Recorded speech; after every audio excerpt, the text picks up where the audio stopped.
It's the calm before the storm. I'm Meteorologist Joe Martucci. Our Veterans Day will be warm and dry, but as we go into our Friday, not the same story here. We are looking at the risk for roadway flooding as well as power outages and damaging winds from Friday at 4 a.m. until Friday at 2 p.m. Coastal flooding not ruled out, but I will say this, thankfully, I think we're expecting just minor flood stage in a few spots.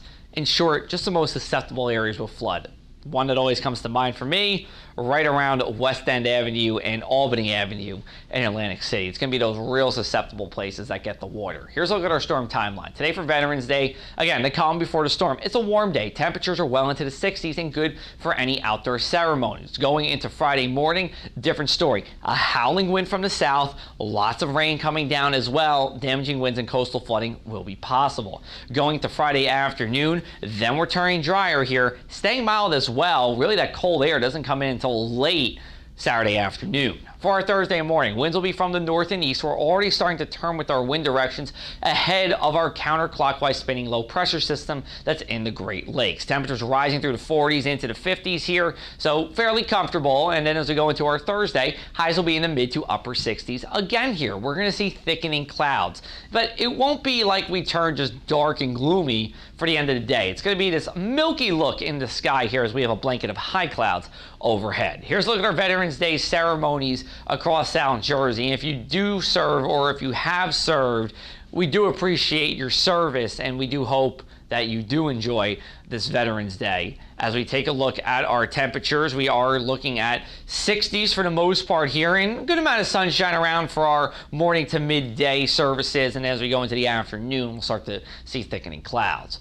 For Thursday night, temperatures actually bottom out during the evening on Wednesday. Before midnight, we should be in the mid to upper 50s, and then we rise as we go overnight. And that's because we're going to have this south wind developing that's pulling in some warmer air, and eventually this rain comes. This is Friday at 4 o'clock. A few showers rolling through for the morning. I think your Friday morning commute is going to be slick out there. We also have a lot of leaves that are falling from the trees, so we are talking about an added risk for some slippery roadways. So give yourself an extra couple minutes driving on Friday. I think by 1 o'clock we're mostly dry, and by 2 o'clock we're done with this storm system. Rainfall will be generally between a ½ inch to an inch here. There will be some spots that get up to 1.5 inches, and it's in those spots where we could see not only roadway flooding but stream and creek flooding as well. But overall, I think the problems, we'll say, fairly limited. It's not like we're seeing anything widespread. Winds could be a different story, and here's why. These are our sustained winds for Friday at 7 p.m. They are screaming from the south, 20 to 30 miles an hour at the shore here. That's not going to bring any damage, but it will knock over loose outdoor furniture. This could bring wind damage here. These are, look at our winds, about 2,500 feet high. These translate generally into 55 to 60 mile an hour winds. If we get a thunderstorm or a heavy rain shower, it will drag those winds down to the surface. If we don't get one of those, then we're just talking about a regular windy day here rather than a day with potential damage or power outages. Now, we are not done with the rain on Friday because Saturday we are expecting a few showers as we go into the later parts of the day between 3 to 10 p.m. On the other side of the weekend, a cold snap for us here. Temperatures will be the coldest they've been this fall.